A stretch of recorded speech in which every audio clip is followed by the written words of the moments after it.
Vamos a abrir la cuarta caja.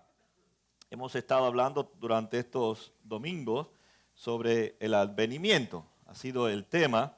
Y hoy vamos a hablar el último sermón de esta serie que la hemos titulado El Plan. ¿Verdad? Lo hemos titulado El Plan. Amén. En los domingos pasados estuvimos viendo y hablando que si comenzáramos esta historia de la Navidad solamente o comenzando por el pesebre, estaríamos comenzando por la mitad de la historia. Porque esta historia no comienza en el pesebre, esta historia comienza allá en el libro de Génesis, en el capítulo 6, donde a Dios le dolió en su corazón al ver cómo el ser humano se había apartado de él.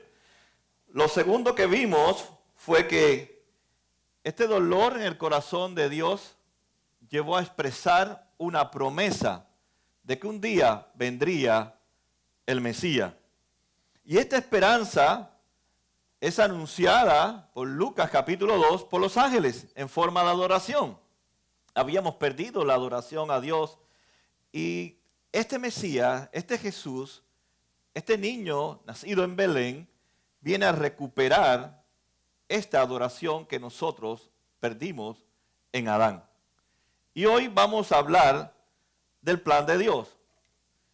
Cuando pensaba en este pasaje de Isaías, pensaba que ¿qué es lo que nos trae alegría al corazón humano? ¿Qué es lo que te permite a ti y a mí decir al final del día, ha sido un día maravilloso, un día bueno, un día lleno de alegría? Bueno, muchas veces nosotros pensamos que para que sea un día bueno, un día alegre, tiene que sucedernos cosas buenas. O tienen que darnos una buena noticia de un buen trabajo, o de una compra de una casa, o de algo que de una forma u otra llene nuestra alegría, o llene de alegría nuestro corazón.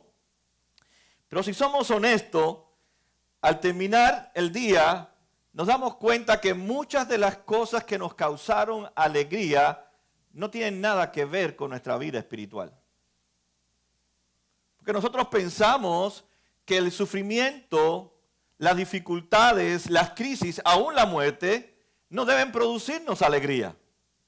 Sin embargo, nos damos cuenta por la palabra de Dios a través del profeta Isaías, que esto fue lo que le causó alegría al corazón de Dios.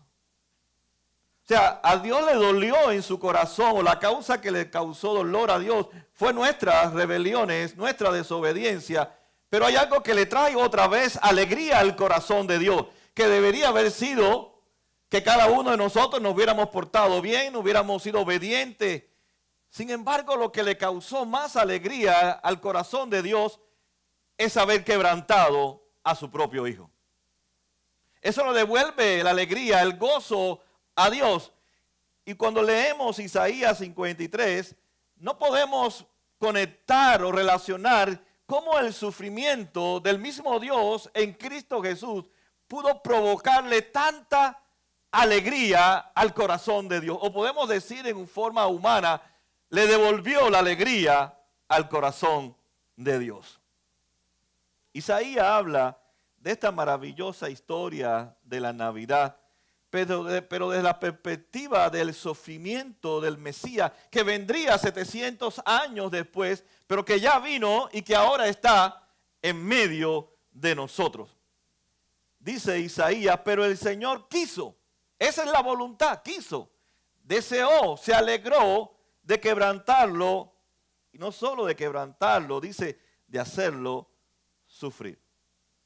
¿Cómo podría causar alegría, complacencia a Dios que el mismo Dios encarnado fuera quebrantado y hecho sufrir? Nosotros tenemos hijos y muchos de ustedes tienen hijos. Y si usted nota en su relación con sus hijos, usted quiere que ninguno sufra, ¿o no es así? Usted no quiere que su hijo se vuelva en nada incorrecto y constantemente usted está protegiendo a sus hijos. Usted hace lo imposible para que sus hijos no sufran porque no quiere verlo sufrir. Usted se imagina que Dios no hizo lo que hicimos nosotros, que protegemos a nuestros hijos, cuidamos a nuestros hijos, le damos advertencia para que no se metan en problemas, porque su sufrimiento se convierte en nuestro sufrimiento y no queremos sufrir ni que ellos sufran. ¿Usted se imagina que Dios pensó al revés de nosotros, contrario a nosotros? Él buscó el sufrimiento para traer alegría al corazón del Padre, que es Dios.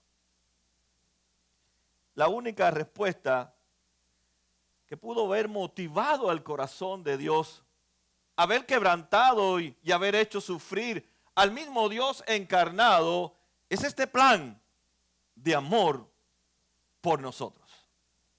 No tiene otra respuesta cómo Dios permitió que Él mismo sufriera por causa de nuestro pecado.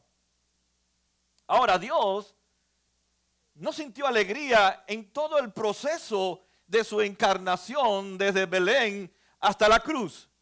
Dios sintió alegría no en el proceso ni en las cosas que Jesús tuvo que enfrentarse con sus discípulos, con los fariseos, con los romanos, sino que Dios sintió alegría con el resultado que traería el sufrimiento del Mesías para el pueblo de Dios.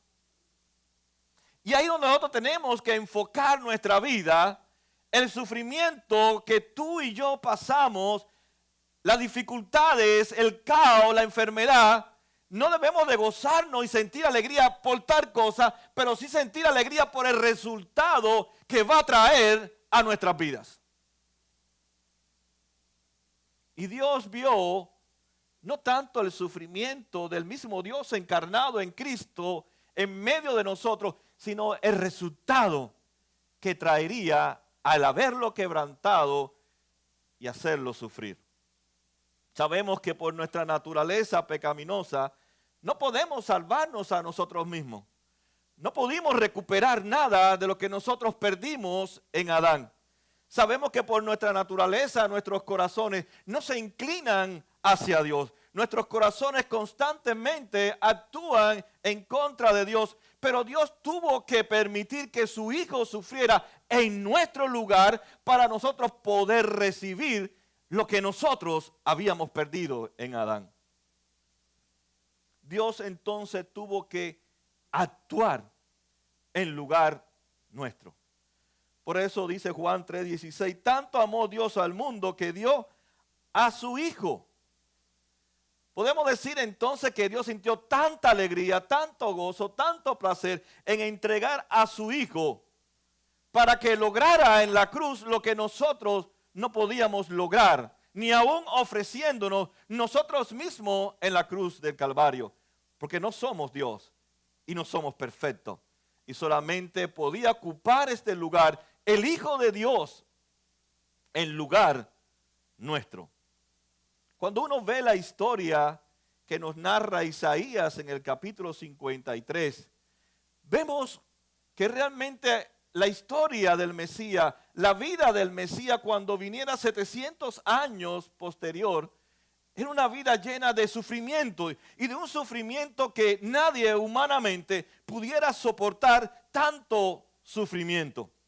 Sin embargo, Dios vio que era la única forma, la única manera en que Él podía salir a rescatarnos a nosotros para hoy poder celebrar el advenimiento del Mesías. Porque la única muerte que puede darnos vida es la muerte del Hijo de Dios.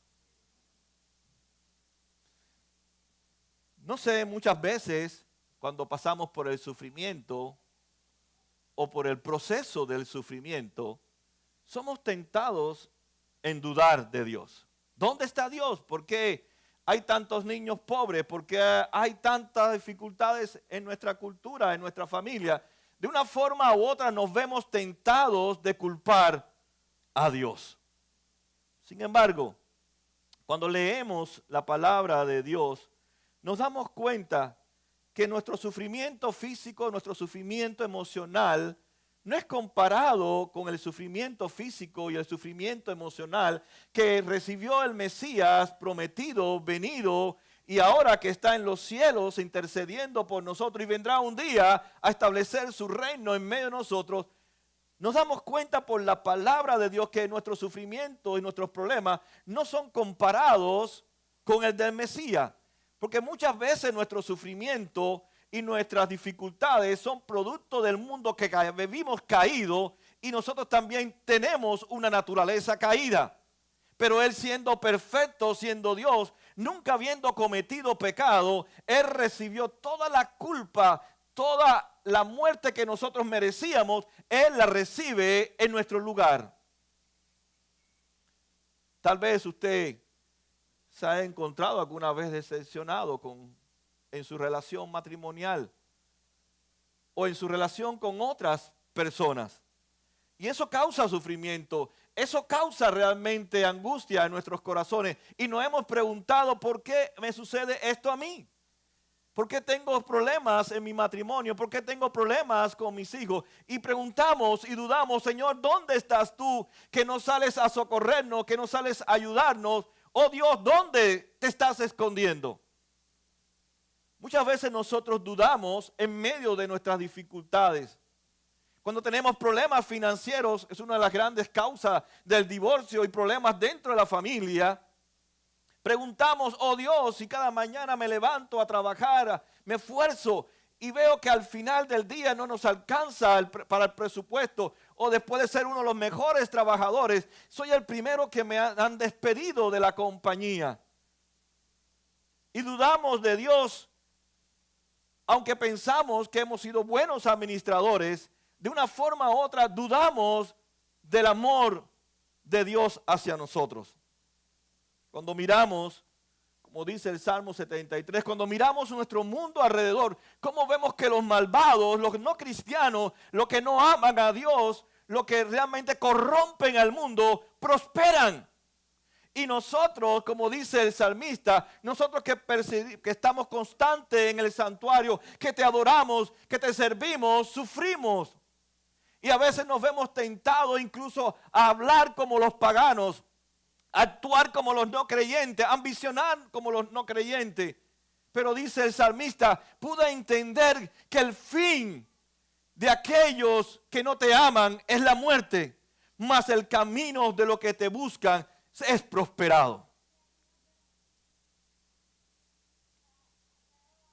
No cabe duda que también Pablo, años posteriores, tuvo que responder la misma pregunta a la iglesia que se encontraba en la ciudad de Roma. Cuando veía la corrupción del imperio, cuando veía que los cristianos sufrían por causa de Cristo, cuando los cristianos, en vez de ser prósperos, en vez de tener negocio, se empobrecían más y más por la persecución. Y Pablo escribe, o Dios inspira a Pablo a escribir el capítulo 8 de Romanos. En el versículo 32 dice, el que no escatimó ni a su propio hijo, sino que lo entregó por todos nosotros, ¿cómo no habrá darnos generosamente junto con él todas las cosas? La lógica de Pablo dice, si Dios ofreció Él mismo en un sacrificio por nosotros, que no merecíamos ese sacrificio, ¿cuánto más Dios no nos dará a aquellos que amamos a Dios? Y eso entonces nos hace vivir a nosotros en medio de cualquier dificultad, en cualquier circunstancia que vivamos, podemos estar sin preocupación. No tenemos que estar afanados ni preocupados, porque si Él pudo ofrecerse Él mismo en la cruz, ¿cuánto Dios no podrá suplir para mis necesidades? Pero también Jesús dice que fue quebrantado en lo físico, para que nosotros pudiéramos, o Él pudiera interactuar también con nuestro sufrimiento. Él también sufrió físicamente. Él entiende tu sufrimiento físico también. Pero Dios demanda de nosotros que ese sufrimiento físico va a traer un resultado para bien de aquellos que amamos a Dios. Pero nosotros lo vemos como es una desgracia que Dios nos ha mandado, o es un castigo que Dios nos ha mandado. Cuando Pablo dice, aún ese sufrimiento de la enfermedad, de las dificultades, va a producir algo en ustedes. Y eso nos lleva a una pregunta. lo que no tiene sentido para usted, para Dios tiene mucho sentido. El sufrimiento para nosotros no tiene sentido desde la perspectiva nuestra, pero para Dios, que es soberano y controla todo, todo tiene un sentido, aún el sufrimiento. Por tanto, la soberanía de Dios no me permite a mí tanto comprender qué es lo que está haciendo Dios, sino que la soberanía de Dios me da la capacidad a mí de estar seguro que todo lo que está sucediendo en mi vida, Él lo va a usar para bien de mi vida. Y eso me hace vivir descansado y no dudar de que Dios tiene el control de todo lo que sucede a mi alrededor. Isaías también en el versículo 3 de este capítulo nos dice que Él también ha sufrido emocionalmente como tú y yo hemos sufrido también emocionalmente. Dice el versículo 3, despreciado y rechazado por los hombres, varón de dolores, hecho para el sufrimiento. Todos evitaban mirarlo, fue despreciado y no lo estimamos. Muchos de los cristianos se sienten con estima baja. Se sienten que no vale para nada. Pero fíjense cómo Jesús fue más despreciado que tú. Recibió más bullying que tú. Sin embargo, Él se enfocó en la voluntad del Padre. Él sabía que era complacido por el Padre. Él se sentía amado en el Padre.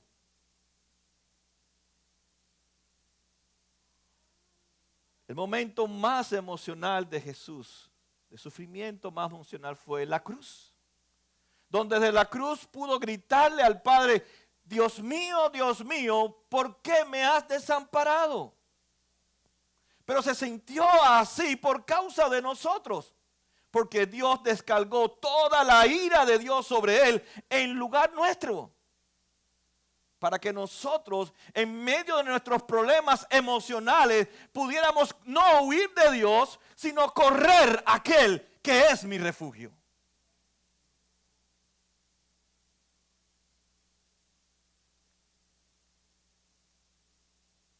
La cruz es lo que garantiza la fidelidad de Dios. Es lo que garantiza que Dios estará con nosotros hasta el final de los tiempos. La cruz es la que garantiza que cada sufrimiento, cada angustia, cada crisis, Dios la va a convertir en algo para nuestra vida y crecimiento en nuestra relación con Cristo Jesús. Pablo en Romanos nos dice que esa es nuestra garantía, el que Él haya muerto por nosotros en la cruz del Calvario. Él es el que satisface cada una de nuestras necesidades. Ahora, el problema es que nosotros tenemos un problema. Que pensamos que mi lista de necesidades, Dios tiene que firmarla y aprobarla. Y confundimos qué es una necesidad con un deseo. Yo tengo el deseo de tener 40 millones de dólares. Pero yo no necesito 40 millones de dólares. Me vi con 40 mil dólares, es bastante. Pero a veces le pedimos a Dios no por nuestras necesidades, sino por nuestros deseos. Y Él no concede nuestros deseos, Él concede nuestras necesidades. El Padre nuestro lo dice, ¿no es así? No dice, dame todo Walmart para todos los días. Dame 20 carritos de Walmart para todos los días. ¿Qué dice el Padre nuestro? Dame el pan de ahora. El de mañana, tú lo vas a dar. ¿Por qué me voy a preocupar por el mañana? Si tú has prometido estar con nosotros y proveer, si ofreciste a Cristo, ¿qué necesidad no podrá Dios suplir? Y eso a nosotros nos hace tomar decisiones radicales. ¿Por qué voy a tener miedo al jefe mío que me va a despedir? ¿Porque me va a quitar mi cheque? No. Si el cheque no viene de Él, el cheque viene de Dios.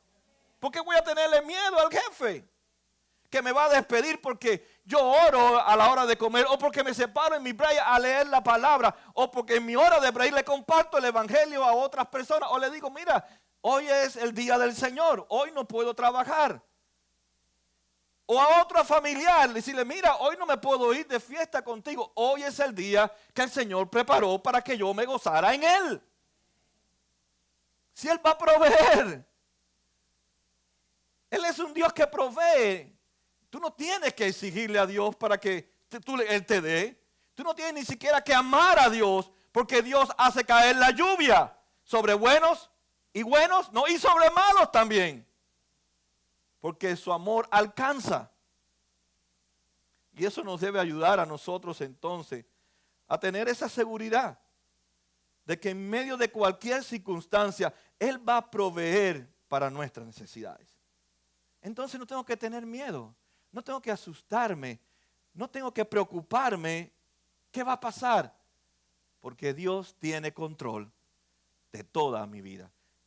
No solamente Dios tiene un plan de redención, Dios tiene ya el plan de mi vida hecho de principio a fin. Como dice el Salmo, ninguno de tus días han faltado. Todos están ahí. No puedes cambiarlos, no puedes borrarlos. Están ahí. Y están diseñados por Dios. Y Dios está en medio de nuestra vida y en nuestra historia. Pablo, cuando habla en Romanos a la iglesia que está en Roma, le está diciendo, no se asusten por la persecución, no se asusten por los que tienen el poder, no se asuste por Trump, no se asuste por los chinos ni los coreanos. Dios no está por ahí, sino ofreció a su hijo. ¿Dios no podrá hacer algo para detener a Trump y a los chinos y a los coreanos? Claro, si esta es su creación y nadie la puede tocar con el dedo de su mano, porque no es más grande que el dedo de Dios. Debemos entonces entender que la Navidad, el advenimiento de Jesús, como dice el canto, es para traernos paz y vivir en paz, porque el Emmanuel está con nosotros. No en contra de nosotros, sino con nosotros. Él es el que está con nosotros. Pero muchas veces estamos confundidos, porque a veces nos guiamos por el mundo que está caído. Como el salmista en el Salmo 13 dice, ¿hasta cuándo, Señor, me seguirás olvidando? ¿Hasta cuándo esconderás de mí tu rostro? ¿Hasta cuándo he de estar angustiado y de sufrir cada día en mi corazón? ¿Hasta cuándo el enemigo me seguirá dominando? Muchas veces nosotros confundimos el dolor, el sufrimiento, pensando que Dios nos ha abandonado. Pero Dios está con nosotros. No hay más nada importante para Dios que nosotros. ¿O por quién envió Dios a su Hijo? Por nosotros. Y si Él lo entregó todo por nosotros, no cuidará de nuestra vida desde ahora hasta que llegue el momento de partir y continuar en su presencia adorando al Cordero de Dios. La Biblia constantemente nos da argumento que Dios nos escucha, que Dios no se aleja de nosotros, que Dios ha prometido proveernos para cada una de las necesidades, que Dios nunca nos va a desamparar. Por tanto, si la Biblia nos da tanto argumento, entonces ¿hacia dónde tenemos que correr? Hacia Dios.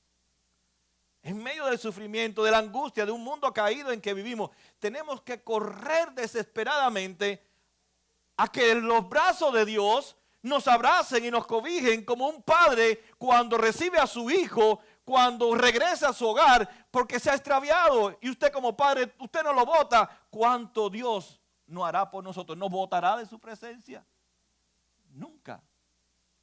Él ha prometido amarnos, porque su amor no está basado en lo que yo hago, sino en lo que Él hizo por mí en la cruz del Calvario y por ti.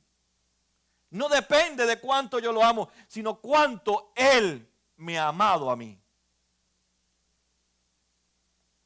Tengo argumentos entonces. Isaías dice que Él fue quebrantado, Él sufrió por mí. Su sufrimiento trajo como resultado una nueva vida en mí.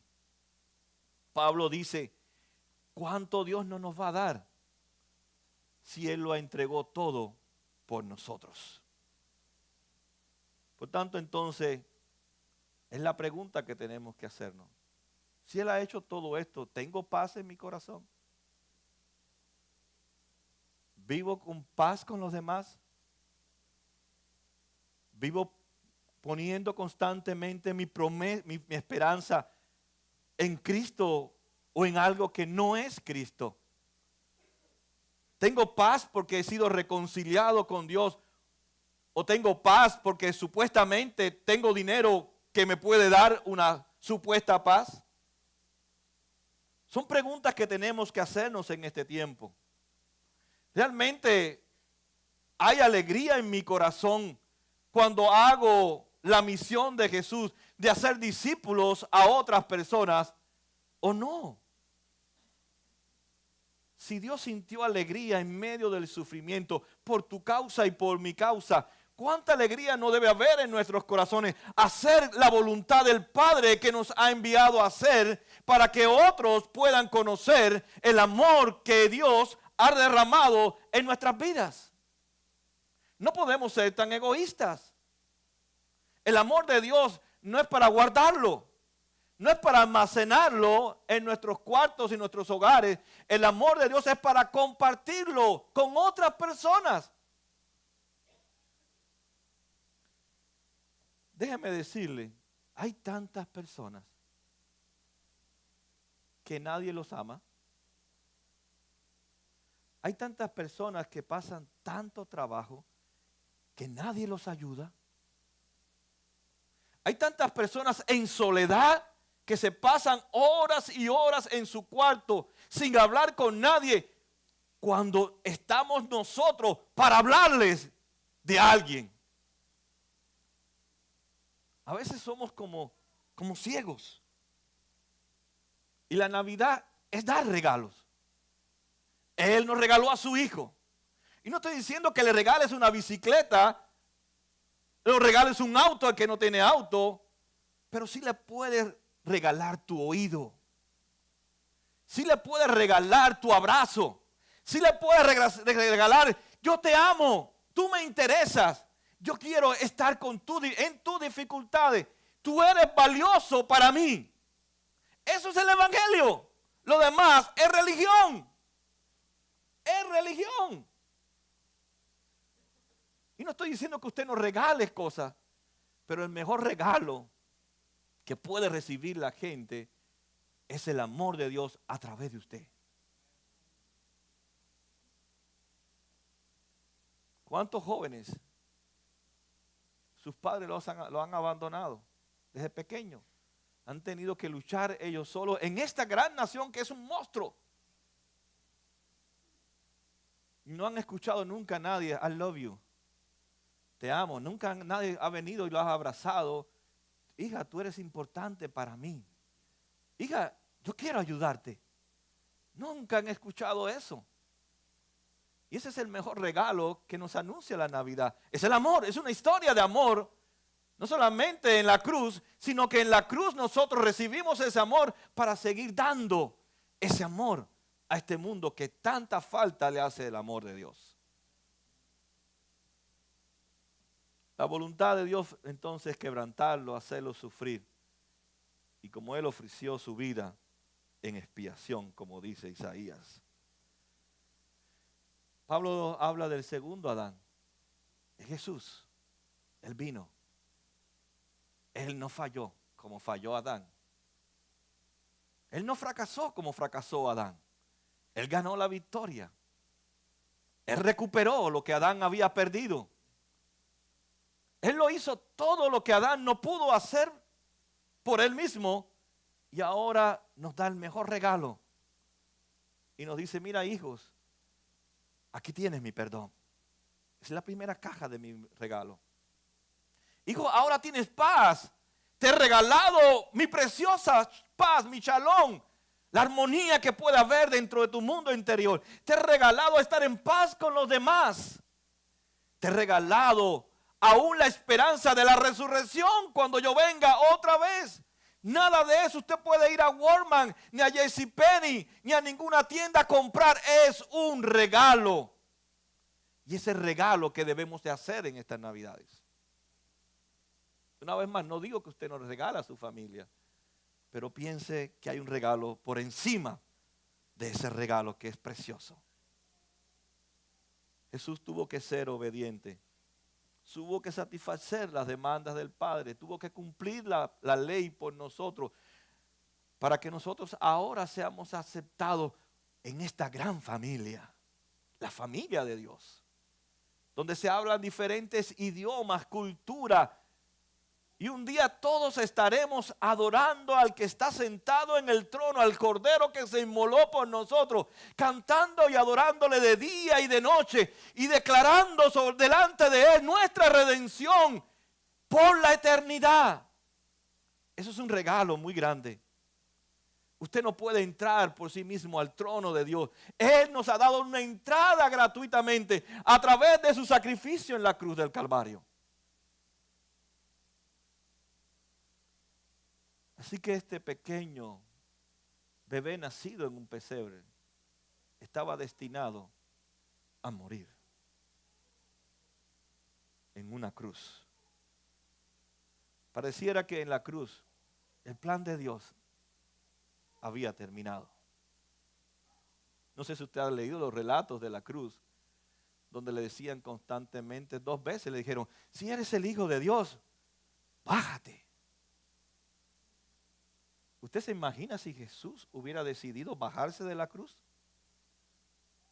¿Usted se imagina por un instante si Jesús hubiera vacilado, ¿me quedo en la cruz o no me quedo en la cruz? ¿Vale la pena estar en la cruz por esta gente? Sin embargo, Él no se bajó de la cruz.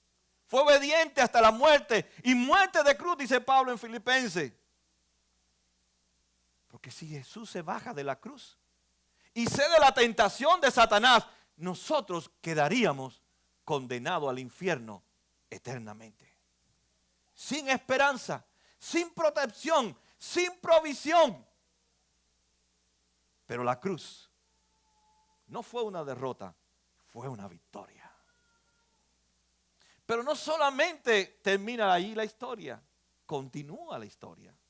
Nos da su Espíritu Santo, su gracia nos inunda, nos da el poder del Espíritu Santo para ahora vencer toda tentación, aún la tentación de la duda. Porque ahora no solamente está con nosotros, ahora vive en nosotros, dice Pablo en Gálatas 2. Ahora yo vivo, ¿a dónde? Ahora Cristo vive en mí y yo vivo la fe del Hijo de Dios. Ahora ya no vivo yo, dice Pablo, ahora ¿quién vive en mí? El poder de la resurrección, Cristo, nuestra esperanza de gloria.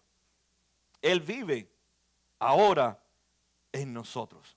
Podemos enfrentarnos entonces a cualquier dificultad, a cualquier crisis, y entenderemos que cada momento de nuestra vida Dios lo está usando con un resultado en nuestra vida y en nuestra relación con Dios.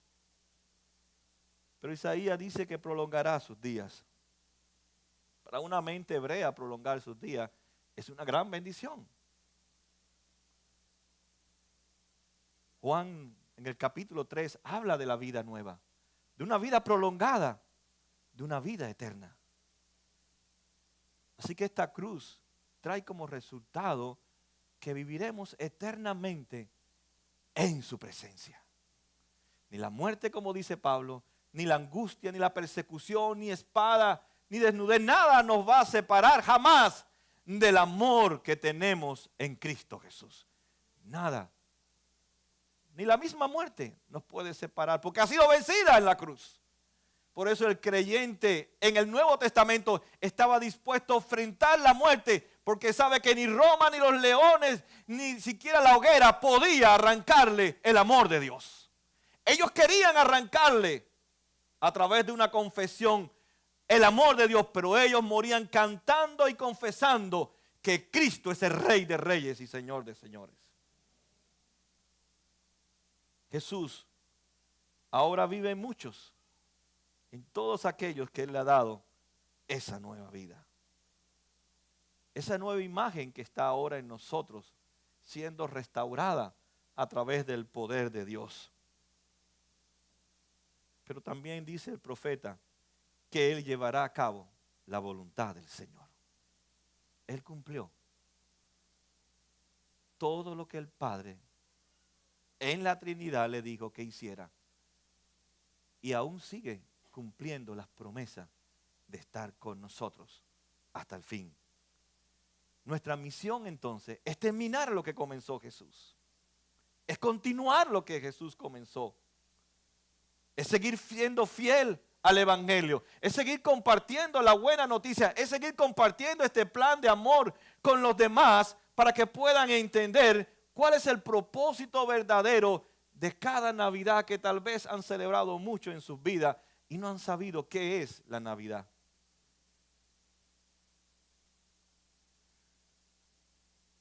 Él llevó a cabo la voluntad del Padre y Dios se alegró siempre en su Hijo. En Génesis 6 dice que Dios se sintió muy dolido, muy triste en su corazón al ver cómo nosotros nos alejamos de Él. Pero ahora ya Dios no está triste, ya su corazón no le duele. Ahora su alegría es su Hijo. Pero su alegría quiere continuar y ahora su alegría es la iglesia, es el pueblo de Dios cuando continúa la misión que Jesús nos dijo que siguiéramos haciendo. Enséñenle lo que yo les he enseñado. Hagan discípulos a todas las naciones. Hasta que yo regrese, yo estaré con ustedes una vez más. Nos promete estar con nosotros. No sé en qué dificultades se está enfrentando. No sé qué dolor hay en tu corazón. No sé cuántas tentaciones tienes que luchar. No sé cómo te sentirás en este momento. Y tal vez algún momento has preguntado, oh Dios, ¿dónde tú estás? ¿Por qué has escondido tu rostro de mí? ¿Qué estás haciendo que no entiendo lo que estás haciendo? Muchas veces, o las personas, o nuestros enemigos nos dicen a nuestro oído, Dios no te ama. Porque lo que te sucedió no tenía que sucederte. Lo que te pasó no tiene sentido. Dios se olvidó de ti. Pero todo sufrimiento tiene un buen resultado en nuestras vidas. Dios no es culpable de nada. Dios no es culpable del divorcio. Dios no es culpable de la muerte. Dios no es culpable del cáncer. Dios no es culpable del abandono de los padres o el asesinato. Dios no es culpable de nada porque en Él no hay maldad. Él es amor. Nosotros somos los culpables. Nosotros somos los culpables porque somos nosotros los que nos alejamos de la influencia del amor de Dios. Dios no tiene culpa. Pero aún no teniendo culpa, sale a rescatarnos de nuestra culpabilidad para que podamos disfrutar de esa gran bendición de ser llamados hijos de Dios. Dios se complació, sintió alegría en el sufrimiento y en la muerte de Jesús.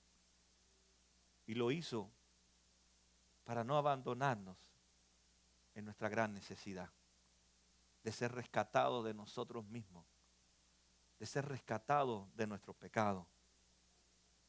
Él vino para dar. Él vino para entregarlo todo, pero para obedecer la voluntad del Padre. La Navidad no tiene otro plan. No hay un mejor plan. El mejor plan es de Dios. El venir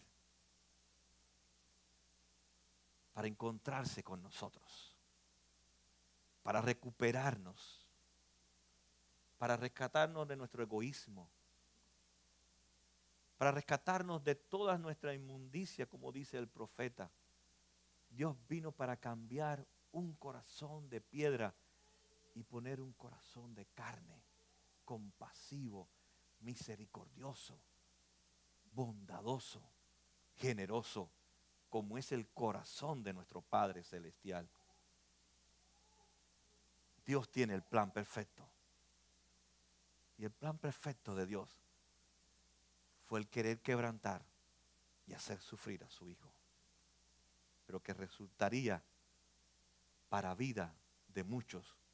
Y hoy muchos podemos disfrutar de esa gran bendición, de ese gran regalo de Dios que es poder estar con Él eternamente. Recuérdate, en los momentos de duda, en los momentos de desesperación, en los momentos del sufrimiento, en los momentos de tentación, no huyas de Dios. Más bien, como dice el salmista en el Salmo 90, corre hacia Él. Él es tu refugio. Él es tu amparo. Él es tu provisión. Recuerda, la Navidad es correr hacia Jesús. Es correr hacia el Mesías. Es poder encontrarse no solamente en Belén, es encontrarse en la cruz. Y salir justificados a través de la fe como regalo de Dios y poder ser proclamado y declarado santos. No porque somos santos, sino porque Él es santo y nos está santificando para ser como Él. Este es el único plan. Tu necesidad, tu promesa, el anuncio, el plan de Dios es rescatarnos. Que el Señor nos bendiga y podamos recordar en esta Navidad a usted estar con su familia, con sus amigos, con quien usted se reúne. Recuérdele a la gente, el mejor regalo no es el que vemos debajo de los árboles. El mejor regalo es Jesucristo. No quiero decir que usted quite todos los regalos como un fundamentalista o un legalista, sino busque la oportunidad que nos da la Navidad para hablarle del mejor regalo, que es Jesús. Amén. Oremos.